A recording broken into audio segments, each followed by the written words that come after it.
Do you want to become a star?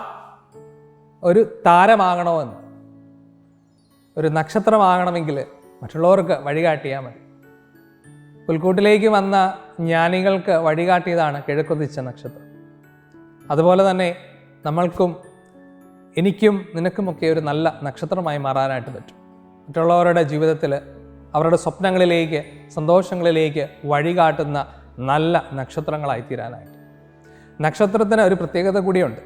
അത് കത്തി ജ്വലിക്കുന്നു, ഒപ്പം കത്തി തീരുകയും ചെയ്യും.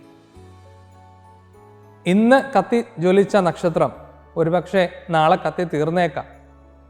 പുൽക്കൂട്ടിലേക്ക് വഴിതെളിച്ച നക്ഷത്രം പുൽക്കൂട് വരെയേ വഴിതെളിച്ചുള്ളൂ. അതിനുശേഷം ജ്ഞാനികൾ പിന്തുടർന്നത് തമ്പുരാൻ കർത്താവിനെയാണ്. നക്ഷത്രം വഴിമാറിക്കൊടുത്തു.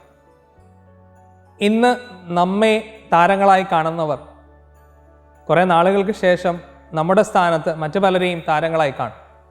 അപ്പോൾ സങ്കടപ്പെടാതെ മറ്റുള്ളവരുടെ ജീവിതത്തിലേക്കുള്ള എൻ്റെ ദൗത്യം പൂർത്തിയായെന്ന് ആശ്വസിച്ച് സമാധാനിച്ച് കഴിയാനായിട്ട് നമുക്ക് സാധിക്കണം.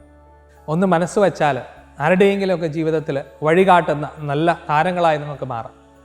അവരുടെ സന്തോഷങ്ങളിലേക്ക്, അവരുടെ സ്വപ്നങ്ങളിലേക്ക്, അവരുടെ സൗഭാഗ്യത്തിലേക്ക്.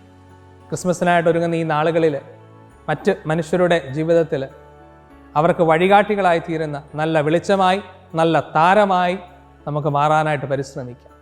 ദൈവം നിങ്ങളെ സമർത്ഥപ്പെട്ട് അനുഗ്രഹിക്കട്ടെ. ആമേൻ.